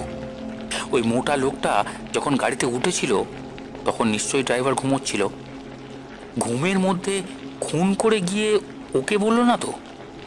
অর্জুন ধীরে ধীরে ড্রাইভারের নাকের কাছে আঙুল নিয়ে গিয়ে দেখল নিঃশ্বাস পড়ছে। সে আর দাঁড়ালো না। এক লাফে বারান্দায় উঠে দরজা ঠেলতেই অমল সোম বললেন, খাবার পাওয়া গেল না? অর্জুন দ্রুত মাথা নেড়ে দরজা ভেজিয়ে বর্ষাতি খুলতে খুলতে এক নিঃশ্বাসে সব কথা খুলে বলতে বিষ্টু সাহেব তড়াক করে উঠে দাঁড়ালেন। কি? আমার ড্রাইভারকে খুন করেছে? অর্জুন বলল, না না, খুন করেনি, অজ্ঞান করে রেখেছে। বিষ্টু সাহেব তখনই দেখবার জন্য ছুটছিলেন, কিন্তু অমল সোম তাকে বাধা দিলেন। উত্তেজিত হবেন না বিষ্টু সাহেব, বসুন। বসবো? আমার ড্রাইভার সেন্সলেস আর আমি বসবো? হ্যাঁ, আমার কথা শুনুন। ওদের মনে হচ্ছে জিপটা দরকার। ওই ছোকরার বোধহয় জিপ নিয়ে আসার কথা ছিল। অ্যাক্সিডেন্ট করে এদের প্ল্যান ভেস্তে দিয়েছিল বলে মহিলা উত্তেজিত হয়েছিলেন। কিন্তু এরা এফিসিয়েন্ট, পেশাদার, নইলে জিপে উঠে ঘুমন্ত ড্রাইভারকে নিঃশব্দে অজ্ঞান করতে পারতো না। অজ্ঞান করে জিপেই রেখে দিয়েছে, যাতে যদি আমরা এখন বের হই তাতে কিছু টের না পাই। আমরা যে টের পেয়েছি তা ওদের বুঝতে দেওয়া ঠিক হবে না। ওরা আপনার জিপটা নিয়ে কাজে বের হবে। অমল সোম বললেন। আমার জিপ নিয়ে ক্রাইম করবি? বিষ্টু সাহেব আটকে উঠলেন। ওদের তাই ইচ্ছে, এটা করতে দিতে হবে। কিন্তু আমার ড্রাইভার যদি মরে যায়? অমল সোম অর্জুনকে জিজ্ঞাসা করলেন, ড্রাইভারকে উন্ডেড বলে মনে হলো তোমার? রক্ত পড়ছে? না, রক্ত দেখিনি, চুপচাপ পড়েছিল পেছনের সিটে। তাহলে ওকে না দেখার রিস্ক নিতেই হবে। কটা বাজলো? 12টা বেজে গেছে। ঘরের আলো নিভিয়ে দাও অর্জুন। অর্জুন সুইচগুলো টিপতেই বাড়িটা অন্ধকার হয়ে গেল। মিনিট 15 ওরা চুপচাপ বসে থাকলো। অর্জুনের মনে পড়ল দারোগাবাবু আধ ঘন্টার মধ্যেই আসবেন বলেছিলেন, কিন্তু এখনও আসছেন না কেন? প্রশ্নটা চাপা গলায় জিজ্ঞাসা করতে অমল সোম বললেন, ওর এখানে আসার কথা নয়, আমাদের জন্য রাস্তায় অপেক্ষা করবেন। আরও কিছুক্ষণ পরে অমল সোম জানলায় দাঁড়িয়ে চাপা গলায় বললেন, আসছে। বিষ্টু সাহেব উঠলেন না। অর্জুন লক্ষ্য করছিল উনি কেমন যেন চুপসে গিয়েছেন কিছুক্ষণ থেকে। অর্জুন অমল সোমের পাশে দাঁড়িয়ে দেখল সেই মোটা লোকটা শটান গাড়ির মধ্যে উঠে গিয়ে ড্রাইভারকে টানতে টানতে বের করে পাঁজা কোলা করে ফুল গাছের মধ্যে শুইয়ে দিল। তারপর গাড়িতে উঠে হেডলাইট না জ্বালিয়ে ধীরে ধীরে ব্যাক করে নিয়ে গেল জিপটা। ডান দিকের বাংলোর সামনে সেটা দাঁড়াতেই বাকি 3 জন চটপট জিপে উঠে পড়ল। ওদের প্রত্যেকের হাতেই কিছু না কিছু জিনিস রয়েছে। হেডলাইট না জ্বেলেই জিপটা বাগানের ভেতর দিয়ে উঠে গেল ওপরের রাস্তায়। ওরা চোখের আড়াল হতেই অমল সোম দ্রুত বাইরে বেরিয়ে এলেন। তারপর সেই বৃষ্টির মধ্যেই নেমে গেলেন বাগানে। অর্জুনও ব্যাপারটা বুঝতে পেরে নিচে নামল। শীতল জলের ধারায় শরীর চমকে উঠেছিল ওর। অমল সোমের সঙ্গে ধরাধরি করে ড্রাইভারকে বারান্দায় তুলে আনতেই সে উ আ করতে লাগলো। বিষ্টু সাহেব ঝুঁকে পড়ে ঘন ঘন ডাকতে লাগলেন, এ পদম, পদম বাহাদুর। ডাকের জোরেই বোধহয় ড্রাইভার সাড়া দিল। জি। রাম রছ? মাথা নাড়ল ড্রাইভার। হ্যাঁ, সে ভালো আছে। অমল সোম উঠে দাঁড়ালেন। চলুন, ওকে ভেতরে নিয়ে যাই, সময় নষ্ট করা চলবে না। বৃষ্টিতে ভিজে বোধহয় ড্রাইভারের চৈতন্য দ্রুত ফিরে এসেছিল। তাকে আর বেশি সাহায্য করতে হলো না। বোঝা যাচ্ছে কিছুক্ষণ বিশ্রাম নিলে সে ঠিক হয়ে যাবে। ভেতরের ঘর থেকে একটা কম্বল এনে অমল সোম লোকটিকে বললেন ভেজা জামা কাপড় ছেড়ে ফেলতে। তারপর অর্জুনকে বললেন, চলো ওয়াটারপ্রুফটা পরে নাও। বিষ্টু সাহেব বলে উঠলেন, সে কি, আমি বাড়ি না গিয়ে এখানে রইলাম কেন? নো নো, আমাকে সঙ্গে নিতে হবে। তাছাড়া আমি আর অর্জুন মিলে ভবিষ্যতে ইনভেস্টিগেশন সেন্টার খোলার প্ল্যান করছি, তখন আমার যাওয়া দরকার। অর্জুন কি মনে করে বিষ্টু সাহেবকেই ওয়াটারপ্রুফটা পরতে দিল। একটার বেশি নেই যখন, তখন সেটা পরা অস্বস্তিকর। তাছাড়া বৃষ্টিতে এর মধ্যেই ভেজা হয়ে গেছে।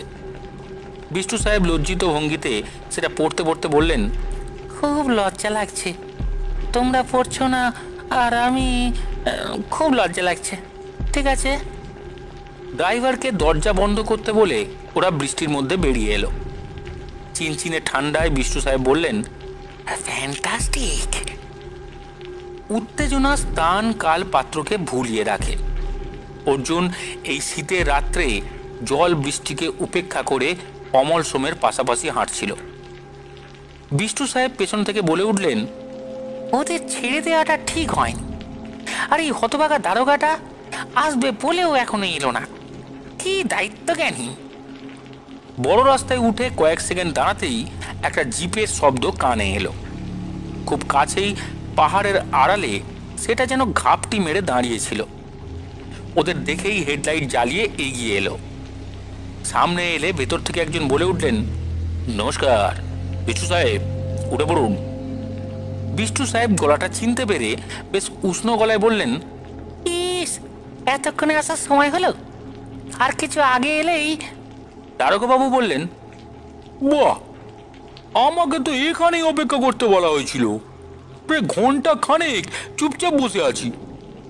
গাড়িতে উঠে অমল সোম নিজের পরিচয় দিতে দারোগাবাবু হাত মেলালেন।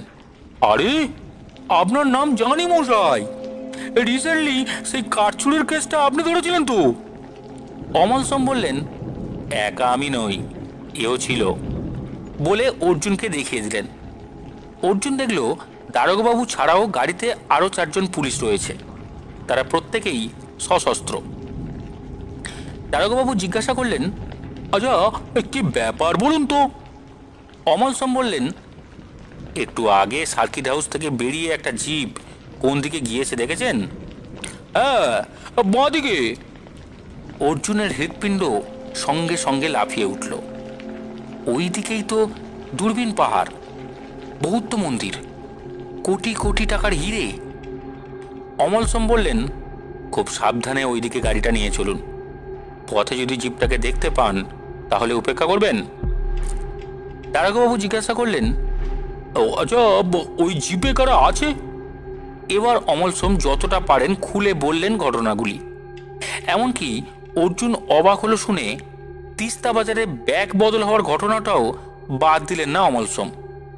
শুনতে শুনতে দারোগাবাবু খুব উত্তেজিত হয়ে পড়লেন। আপনি আগেই ওদের ধরতে চাইলেন না কেন? তাহলে কিছুই প্রমাণ করা যেত না। আমার স্থির বিশ্বাস ওরা বৌদ্ধ মন্দিরের তলায় আজ রাত্রে ঢুকবে, অমল সোম বললেন। এবার বিষ্টু সাহেব কথা বললেন, ইম্পসিবল। 10 ইঞ্চি পুরো ইস্পাতের দেয়ালে মেটাল ছোঁয়ালেই সমস্ত কালিম্পং জেগে উঠবে।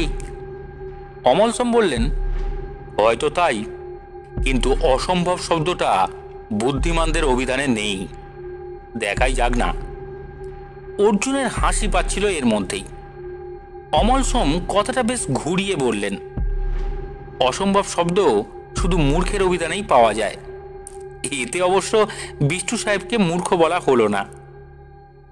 জিপটা খুব সুন্দর, শব্দ হচ্ছে না, হেডলাইটের আলোয় বৃষ্টিধারা দেখা যাচ্ছে, এবং এই পথে ওই আলো না জ্বেলে 1 পা এই সময় এগিয়ে যাওয়া যায় না। অর্জুন দেখল মিলিটারিদের এলাকা শুরু হয়ে গিয়েছে। এই বৃষ্টিতেও এত জওয়ান পাহারা দিচ্ছে। ওদের জিপের আলো দেখে হাত তুলল একজন। দারোগাবাবু গাড়িটা থামাতেই বর্ষাটি পড়ে একজন ছুটে এলো। কাহা জায়গা? মনেস্টারি, পুলিশ। লোকটা এবার জিপটাকে এবং বোধহয় দারোগাকেও চিনতে পেরে মাথা নাড়ল। ও, वो जीप थोड़ा पहले गया। कौन जीप? जिसमें बड़ा लम्हा आया रूम टेक से। দারোগা তাকে কিছু বলতে যাচ্ছিলেন, কিন্তু অমল সোম চাপা গলায় বললেন, না, এখন থাক। গাড়িটা পাহাড়ি পথ বেয়ে আরেকটু ওপরে উঠতেই মন্দির দেখা গেল। কারণ এখন আচমকাই সুইচ টিপে আলো নেবানোর মতোই বৃষ্টি থেমে গিয়েছিল। রাত্রের আকাশটাকে মেঘেরা ধুয়ে মুছে সাফ করে রেখেছিল। তার গায়ে বেশ পরিষ্কার দেখা যাচ্ছিল মন্দিরটাকে। অমল সোম বললেন, গাড়িটাকে এখানেই রাখুন, ওপরে নিয়ে গেলে ওরা টের পেয়ে যাবে। ওরা গাড়ি থেকে টপাটপ নেমে পড়ল। বিষ্টু সাহেব অর্জুনের কানের কাছে বললেন, এই, সঙ্গে অস্ত্র আছে তোমার? অর্জুন ঘাড় নাড়ল, না। আমারও নেই। এই যেন অহিংস আক্রমণ হচ্ছে। ঠিক আছে? অর্জুন ঘাড় নাড়ল, হ্যাঁ, সত্যি কথা, সঙ্গে একটা অস্ত্র থাকলে ভালো হতো, মনে বেশ জোর আসতো। দারোগাবাবুর সঙ্গে পরামর্শ করে অমল সোম সোজা পথ ছেড়ে পাকদণ্ডি ধরলেন। বেশ খারাপ পথ, তার উপর বৃষ্টি হয়ে যাওয়ায় পেছল হয়ে আছে। অর্জুনের তেমন অসুবিধা হচ্ছিল না, কিন্তু বিষ্টু সাহেব পারছিলেন না। শেষ পর্যন্ত চাপা গলায় জিজ্ঞাসা করলেন, আমি সোজা পথে উঠি তাহলে কি খুব অসুবিধা হবে? অর্জুন বলল, বোধহয় ওরা দেখতে পেয়ে যাবে। বিষ্টু সাহেব হতাশ গলায় বললেন, আমার ফিগার তো দেখবার মতো নয় না। অর্জুনের কথাটা শুনে এমন হাসি পেল যে শব্দটা সে চাপতে পারল না। দারোগা ধমকে উঠলেন, সাইলেন্স! আরও খানিকটা ওঠার পর জিপটাকে দেখতে পেল ওরা। রাস্তার পাশে জঙ্গলের মধ্যে ঢুকিয়ে রাখা হয়েছে। ওরা যদি পাকদণ্ডি বেয়ে না উঠত তাহলে চোখে পড়ার কথা নয়। চুপচাপ কিছুক্ষণ দাঁড়িয়ে বোঝা গেল জিপে কেউ নেই। অমল সোম বিষ্টু সাহেবকে চাপা গলায় বললেন, কিছু মনে করবেন না, আপনার জিপটাকে একটু অকেজো করে দিতে হবে। মাথা নিচু করে এক ছুটে রাস্তা পেরিয়ে অমল সোম জঙ্গলের মধ্যে ঢুকে গেলেন। তারপর জিপের বোনেট খুলে কি সব করে ওদের ইশারা করলেন চলে আসতে। একে একে সেই ভঙ্গিতে ওরা রাস্তাটা পেরিয়ে এলো। বোঝা যাচ্ছে এখানে জিপ রেখে দলটা হেঁটে গেল। অমল সোম বললেন, সবার একসঙ্গে যাওয়ার দরকার নেই। দারোগাবাবু, আপনি আমার সঙ্গে চলুন, বাকিরা এখানে লুকিয়ে থাক। প্রয়োজন পড়লে আপনি হুইসেল বাজালে যেন হেল্প পাই। বিষ্টু সাহেব বললেন, হ্যাঁ, সেই ভালো, অস্ত্রহীন হয়ে এগোনো বোকামি হবে। পুলিশরা যে যার জায়গা করে নিল। অমল সোমরা গুঁড়ি মেরে জঙ্গলের মধ্যে ঢুকতে যাচ্ছেন, এমন সময় অর্জুন বলল, অমলদা, আমি যাব। অমল সোম কি বললেন বোঝা গেল না, কিন্তু অর্জুন সঙ্গ নিল। বেশ খানিকটা যাওয়ার পর আচমকা খোলা পাহাড়।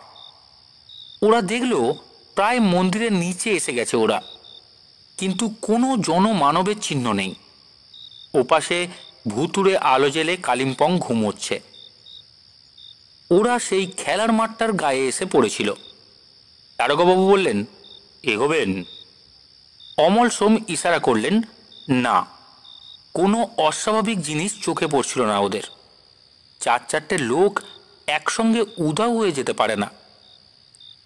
এদিকটা এত খোলা যে কেউ নড়লেই চোখে পড়বে। ওরা কি এতখানি ঝুঁকি নেবে? অথচ জিভ রেখে ওরা তো এই পথেই এসেছে। মিনিট পাঁচেক জঙ্গলের গায়ে চুপচাপ দাঁড়িয়ে থাকার পর অর্জুন সতর্ক হয়ে অমল সোমকে স্পর্শ করল। একটা লোক কোথায় ছিল কে জানে, হঠাৎ খোলা আকাশের তলায় বেরিয়ে এসে চারপাশে নজর বুলিয়ে নিয়ে আবার উধাও হয়ে গেল। দারোগাবাবু বললেন, চলুন। অমল সোম বললেন, না, আর একটু দেখি। ওখানে কি কোনো প্যাসেজ আছে? ন্যাড়া পাহাড় ছাড়া কিছু নজরে পড়ছে না তো। দারোগাবাবু বললেন, আমিও বুঝতে পারছি না। আরও মিনিট পাঁচেক যেতেই সেই লোকটাকে দেখা গেল। তেমনই সন্দিগ্ধ ভঙ্গিতে বাইরে এসে দেখে নিচ্ছে ধারে কাছে কেউ আছে কিনা। একবার পকেট থেকে সিগারেট বের করে ধরাতে গিয়েও ধরালো না। তারপর আবার ভেতরে ঢুকে গেল।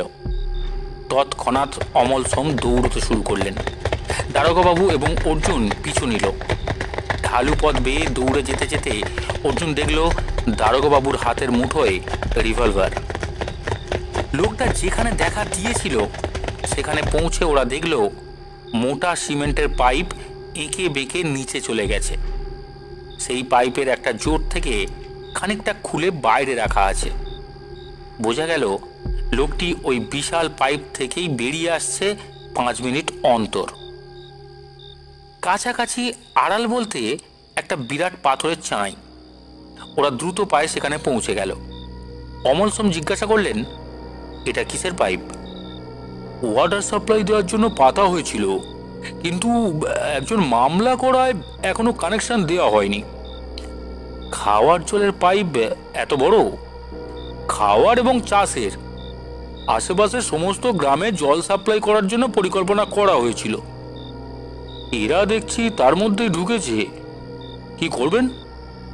অমল সোম বললেন, আর একটু অপেক্ষা করুন। এদের আইডিয়া কিন্তু চমৎকার। পাইপের মধ্যে বসে স্বচ্ছন্দে সুড়ঙ্গ খোঁড়া যায়। এবার অর্জুন না বলে পারল না, কিন্তু ইস্পাতের বোল্টে হাত দিলেই তো চারধারে অ্যালার্ম বাজতে থাকবে। হাত না দিয়েও ইস্পাত কাটা যায়, বিজ্ঞান সেটুকু পারে। চুপ। অমল সোমের কথা শেষ হওয়া মাত্রই সেই লোকটি বেরিয়ে এলো। মাত্র 10-15 গজ দূরে দাঁড়িয়ে লোকটা চারপাশে তাকালো। মোটা সোটা লোক যে গাড়ি চুরি করেছিল। এ বোধহয় ওদের পাহারাদার। নিশ্চিন্ত হয়ে লোকটা ঘড়ি দেখল। তারপর পেছন ফিরে যেই ঢুকতে যাবে অমনি অমল সোম উবু হয়ে ছোট নুড়ি করিয়ে একটু ওপাশে ছুঁড়ে দিল। শব্দটা কানে যেতেই লোকটা তড়াক করে সোজা হয়ে দাঁড়ালো। ওর হাতে এর মধ্যেই একটা চকচকে অস্ত্র উঠে এসেছে। গড়িয়ে পড়া নুড়িটাকে সতর্ক চোখে দেখল সে। কয়েক মুহূর্ত অপেক্ষা করল। তারপর পায়ে পায়ে খোলা আকাশের নিচে যেন জরিপ করতেই বেরিয়ে এলো অস্ত্রটার সামনে ধরে। ওকে দেখেই যেন একটা রাতের পাখির ডানা ঝটপটিয়ে উড়ে গেল এবং লোকটি বুঝতে পারার ভঙ্গিতে মাথা নাড়ল। তারপর সামান্য এগিয়ে এসে পাথরের চাঁইটার গায়ে ঠেস দিয়ে দাঁড়িয়ে পকেট থেকে সিগারেট বের করল। এখন ওর ভঙ্গি বেশ নিশ্চিন্ত। অর্জুনরা যেখানে দাঁড়িয়ে তার ৩-৪ গজ দূরে দাঁড়িয়ে সিগারেট ধরালো সে। এমন সময় আরেকটি কণ্ঠ পাওয়া গেল। সেই ডাকে সাড়া দিল লোকটা। ভঙ্গিটা এমন যে যেন দাঁড়াও, এক্ষুনি যাচ্ছি। অর্জুন দেখল বেড়ালের মতো পা ফেলে অমল সোম পাথরের গা ঘেঁষে এগিয়ে যাচ্ছেন। নিঃশ্বাস বন্ধ হয়ে এলো অর্জুনের। কোনো কারণে লোকটা যদি সামান্য মুখ ফেরায় তাহলে অমল সোমকে ঝাঁঝরা করে দেবে। নিজের হৃৎপিণ্ডের আওয়াজ কানে আসছিল যেন। অমল সোম যখন প্রায় লোকটার পেছনে পৌঁছে গেছেন তখন সেই রাতের পাখিটা চিৎকার করে ফিরে এলো। লোকটা মাথা তুলতেই ঘাড়ে প্রচন্ড আঘাত পেল। অত বড় মোটা মানুষটা কাটা গাছের মতো পড়ে যেতে দেখলো অর্জুন। দারোগাবাবু বললেন, সাবাস। তারপর দৌড়ে গিয়ে অমল সোমের সঙ্গে হাত লাগালেন। ওই ভারী শরীরটাকে টেনে পাথরের এপাশে আনা হলো। অর্জুন দেখল লোকটার পিস্তল মাটিতে পড়ে আছে। সেই খুঁটিমারি রেঞ্জে সিংজির রিভলভার হাতে পেয়েছিল সে। গুলি ছোঁড়ার সুযোগ হয়নি। তারপরে এই অমল সোমের গলা পাওয়া গেল।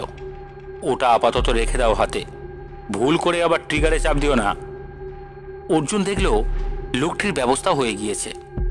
অমল সোমের পকেটে যে অতটা নাইলনের দড়ি ছিল তা টের পায়নি সে। এই সময় ভেতর থেকে আবার ডাকটা ভেসে আসতেই অমল সোমের ইঙ্গিতে দারোগাবাবু চাপা গলায় সাড়া দিলেন। তারপর ওরা তিনজনেই অস্ত্র উঁচিয়ে পাইপের ভাঙা জোরটার সামনে গিয়ে দাঁড়ালো। সেই সময় আর একবার ডাক ভেসে এলো, এবার বেশ বিরক্ত গলা। তারপরই পায়ের শব্দ পাওয়া গেল। কেউ এগিয়ে আসছে।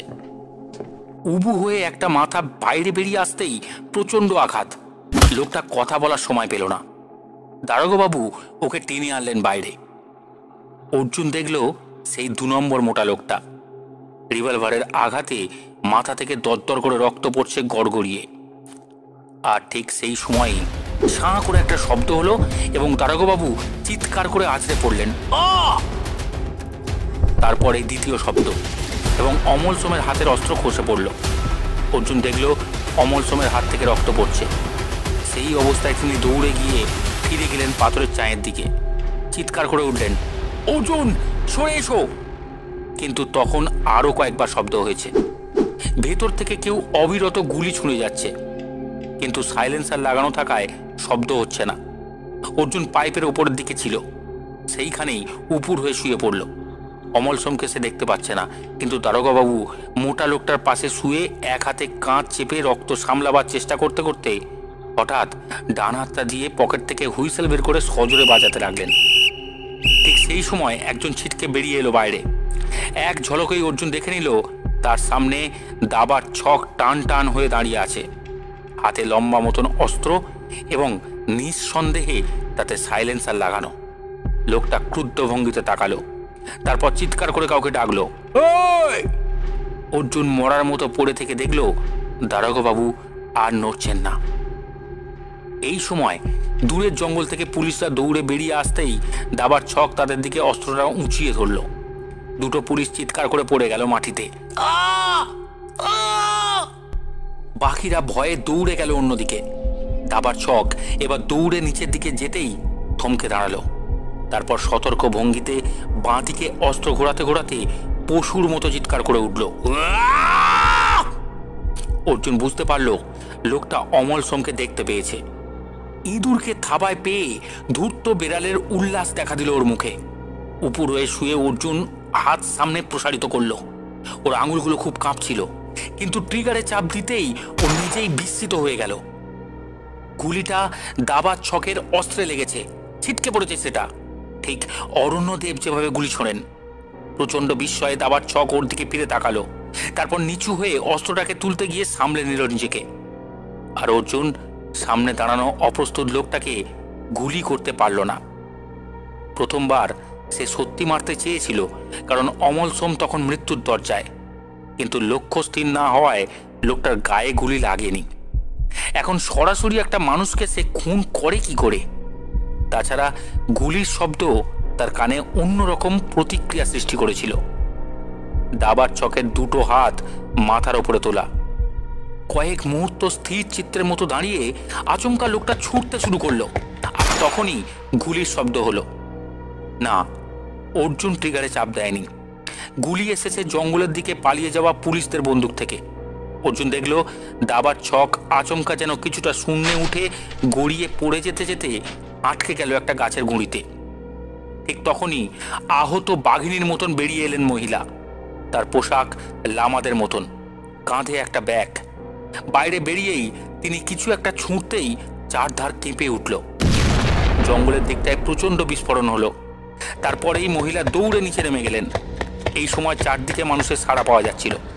গুলি এবং বিস্ফোরণের শব্দে মন্দিরের লামারা এবং নিচের ক্যান্টনমেন্ট জেগে উঠেছে। অমল সোমের চিৎকার শোনা গেল, কেউ গুলি ছড়বেন না। অর্জুন এগিয়ে এলো সামনে। বোঝা যাচ্ছে মহিলা জিপের দিকে যাচ্ছেন। অমল সোম বললেন, খামোকা একটা মেয়েকে গুলি করে কি হবে? মন্ত্রী গেছে, গজ ঘোড়া গেছে, বেচারা রাজা একা আর কি করবে? দারোগাবাবু এক হাতে কাঁচ চেপে উঠে দাঁড়িয়েছিলেন। এই সময় বেশ কয়েকবার জিপটার ইঞ্জিন গর্জন করে উঠল, কিন্তু গাড়ি স্টার্ট নিল না। হঠাৎ অর্জুনের খেয়াল হলো ওখানে বিষ্টু সাহেব রয়েছেন। মহিলার সঙ্গে বিস্ফোরক তো আছেই, রিভলভারও থাকতে পারে। বিষ্টু সাহেবের অবস্থা কি কে জানে। এই সময় নিচের ক্যান্টনমেন্ট থেকে মিলিটারির গাড়িগুলো সোঁ সোঁ করে উপরে উঠে আসছিল। ভোরের আকাশের তলায় লামারা মন্দিরের সামনে দাঁড়িয়ে চিৎকার করছে। ওরা দেখল মহিলা পরিকি মরি করে জিপ ছেড়ে বড় রাস্তা ধরে ছুটছেন, যেদিক দিয়ে মিলিটারি পুলিশ আসছে। অমল সোম বললেন, বেচারা। তারপর দারোগাবাবুকে বললেন, পরে সুযোগ পাবো কিনা জানি না, চট করে ভেতরটা ঘুরে আসি। আপনি ঠিক আছেন তো? দারোগাবাবু বললেন, মনে হচ্ছে। আপনি? সামান্য উন্ডেড। তারপর অর্জুনকে ইশারা করে পাইপের ভেতরে নেমে গেলেন অমল সোম। অন্ধকারে কয়েক পা হাঁটার পর আলো দেখতে পেল ওরা। পাইপের অর্ধেকটা মাটিতে ভরে আছে। আলোটা কাঁচের বাক্সে, সম্ভবত ব্যাটারিতে জ্বলছে। সেখানে পৌঁছে ওরা দেখল পাইপটা ফাটানো এবং সেখান থেকেই সুড়ঙ্গ শুরু হয়েছে। বোঝা যাচ্ছে মাটি কেটে এই পাইপে রাখা হয়েছে, যাতে বাইরে থেকে কেউ টের না পায়। প্রায় হামাগুড়ি দিয়ে সুড়ঙ্গে ঢুকে পড়ল ওরা। অর্জুন অবাক হচ্ছিল, হাতে আঘাত লাগা সত্ত্বেও অমল সোম এতখানি তৎপর কি করে হলেন। ইটের গাঁথুনির মধ্যে দিয়ে গর্ত এবং তারপরেই ইস্পাতের দেয়াল, সেখানেও ওই রকম একটা আলো জ্বলছিল। ওরা অবাক হয়ে দেখল ইস্পাতের দেয়ালে 2 ফুট গোলাকার গর্ত হয়ে গিয়েছে এর মধ্যে, আর সামান্য কাজ বাকি ছিল। ভেতরের বড় বড় বাক্সের গায়ে আলো পড়েছে। বাইরে বেরিয়ে এসে ওরা অবাক হয়ে গেল। মিলিটারি পুলিশের ছেয়ে গেছে জায়গাটা। লামারা নেমে এসেছে। দারোগাবাবু একজন মিলিটারি অফিসারের সঙ্গে কথা বলছিলেন। অমল সোম বেরিয়ে আসতেই দারোগাবাবু ওর সঙ্গে পরিচয় করিয়ে দিলেন ভদ্রলোকের।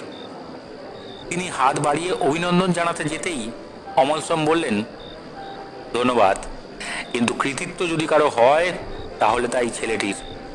ও না থাকলে আমরা এই দলটাকে ধরতে পারতাম না, আমিও বাঁচতাম না। অফিসার সবিস্ময়ে বললেন, ইজ ইট? অর্জুন মাথা নামালো। মিলিটারি পুলিশরা আহতদের তাড়াতাড়ি হাসপাতালে নিয়ে যাওয়ার ব্যবস্থা করছে। ওরা জোর করে অমল সোমকেও নিয়ে গেল। অন্তত ফার্স্ট এড দিয়ে তবে ছাড়বে। দারোগাবাবুকে বেশ কিছুদিন হাসপাতালে থাকতে হবে। লামারা নেমে গেছে পাইপের ভেতরে নিজের চোখে ব্যাপারটা দেখতে।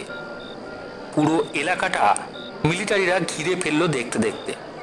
অফিসার বললেন, আপনি আমার সঙ্গে চলুন, সমস্ত কথাটা রেকর্ড করতে হবে। শুধু আমি বুঝতে পারছি না, যদি আপনারা আগে থেকে টের পেয়ে থাকেন এসব হবে, তাহলে আমাদের জানালেন না কেন? অর্জুন বলল, আমরা আগে থেকে জানতাম না। ওরা কথা বলতে বলতে নেমে আসছিল। রাতের অন্ধকারকে চটপট মুছে ফেলেছিল ভোরের আলো। হালকা বাতাস বইছে, শীত গায়ে মেখে। এই সময় উচ্চ কণ্ঠে শুনতে পেল ওরা, অর্জুন, অর্জুন। অর্জুন অবাক চোখে দেখল একটা বড় গাছের ডালে কোনো রকমে বসে আছেন বিষ্টু সাহেব। অফিসার চটপট তার রিভলভার বের করতে যাচ্ছিলেন, অর্জুন তাকে বাধা দিল। উনি আমাদের লোক, গাইড। অফিসার অবাক হলেন, গাইড তো গাছে কেন? বিষ্টু সাহেব বললেন, মেয়ে ছেলেটা যেভাবে বোমা নিয়ে তেড়ে এলো, আমি এছাড়া কোনো পথ দেখলাম না, দয়া করে আমাকে নামিয়ে নিন। অর্জুন বলল, নিজে উঠলেন, নামতে পারছেন না কেন? বিষ্টু সাহেব জবাব দিলেন, ভাই, বুড়ো বয়সে পা ভাঙলে আর জোড়া লাগবে না। তবে কিনা এখানে বসে কত কি দেখলাম। কি দেখলেন? অর্জুনের মজা লাগছিল। এই মেয়ে ছেলেটাকে কি কায়দায় ধরে ফেললো মিলিটারিরা। আর এত উপরে বাতাসটা কি চমৎকার। চোখের সামনে বুঝলে রাতটাকে সরিয়ে দিচ্ছিল দিন। এত নীল আকাশ মাটিতে দাঁড়িয়ে দেখা যায় না। বৃদ্ধ ঠিকই লিখেছেন, প্রভাতে সোনার ঘন্টা বাজে ঢং ঢং, শুনিছে কি এ কালিম্পং। শেষ হলো শ্রী সমরেশ মজুমদার রচিত খুন খারাপি। গল্প পাঠ যদি আপনাদের ভালো লেগে থাকে তাহলে সাবস্ক্রাইব করতে ভুলবেন না। Bengali story station, Bengali story station, your story partner. আগামী সপ্তাহে আরও একটি রোমাঞ্চকর গল্প নিয়ে হাজির হবে বেঙ্গলি স্টোরি স্টেশন। আজকের মতো ধন্যবাদ।